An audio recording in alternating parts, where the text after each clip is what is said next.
북한의 해안포 사격 도발, 처음으로 9.19 군사합의 위반이라는 정부가 더 문제입니다. 북한 김정은이 남북 접경에 위치한 창린도 방어부대에서 해안포 사격을 지시한 것에 대해 정부가 9.19 군사합의 위반이라며 우려를 표했습니다. 북한은 올해에만 12번의 미사일을 쏘았지만 정부가 북한의 군사도발 9.19 군사합의 위반이라고 공식적으로 입장을 내놓은 것은 지난해 합의 이후 처음인 일입니다. 그동안 문재인 대통령은 UN 기조연설에서조차 단 한 건의 위반도 없었다며 북한 편을 들었습니다. 집권 여당인 더불어민주당 의원들은 우리 군도 미사일 시험을 한다며 북한의 미사일 발사를 규탄하기커녕 옹호했었습니다. 그동안 북한 눈치 보기에 급급해 북한이 어떤 무력 도발을 해도 합의 위반이라는 말 한마디 못해온 정부가 이번에 처음으로 군사합의 위반을 공식화한 것이 더 문제입니다. 합의 위반이라면서도 대응 조치에 대해서는 아무 말도 하지 못하는 정부입니다. 정부가 이례적으로 9.19 군사합의 위반을 거론한 것이 김정은이 문재인 대통령의 한 아세안 특별정상 참석 요청을 거부했기 때문인지 중요하지 않습니다.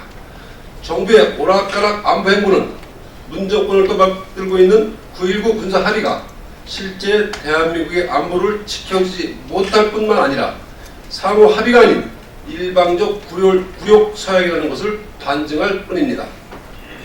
자유한국당은 대한민국 안보를 위협하는 북한의 군사도발을 강력하게 규탄하며 문재인 정부가 북한의 핵에 대한 집착을 현실을 수용하고 국민과 국가를 지켜낼 수 있는 실효성 있는 안보 대책을 내놓을 것을 강력하게 촉구합니다.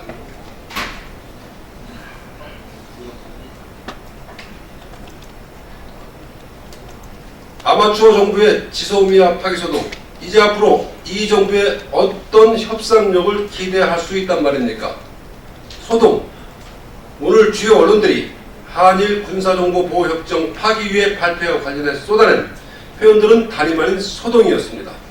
사람들이 놀라거나 흥분하여 시끄럽게 법석거리고 떠들어대는 일이라는 뜻의 소동이 어떻게 이렇게 중대한 국가적 사안에 붙는 단어가 되었습니까? 마지막까지도 파기 처리는 없다고 못을 박았던 정부입니다. 대통령은 다시는 일본에 지지 않겠다고까지 했습니다. 그래놓고 결국 손바닥 뒤집듯 결정을 번복했습니다. 어제는 일본 언론 보도 내용을 문제 삼으며 국가안보실장이 공개적으로 감정을 쏟아내기까지 했습니다. 여당 원내대표는 한국 애교에 보이지 않는 애교적 성과를 운운했습니다. 보이는 성과도 없는 마당에 보이지 않는 성과는 대체 어떻게 알 수 있단 말입니까? 협상 과정에서 어떤 논의가 오갔는지 국민 앞에 밝히는 것이 우선 아닙니까? 국제적 망신을 자처해놓고 고작 한다는 소리가 성과 타령입니까? 지난 3개월간 아마추어 정부의 결정으로 대한민국은 혼란과 분열에 휩싸여 있었습니다. 양심이 있다면 정부는 당장 무릎 꿇고 대한민국 국민의 사과부터 마땅합니다.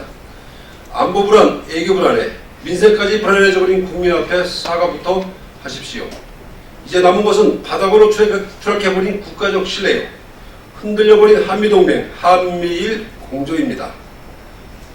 이 협상력으로 산적한 애교 안보 현안을 어떻게 돌파해 나갈지 심각히 우려됩니다. 청와대가 우선한다던 그 국익을 위해 선수교체가 시급합니다. 무능, 무책임의 안보 라인을 즉각 결정하십시오. 예, 이상입니다. 감사합니다.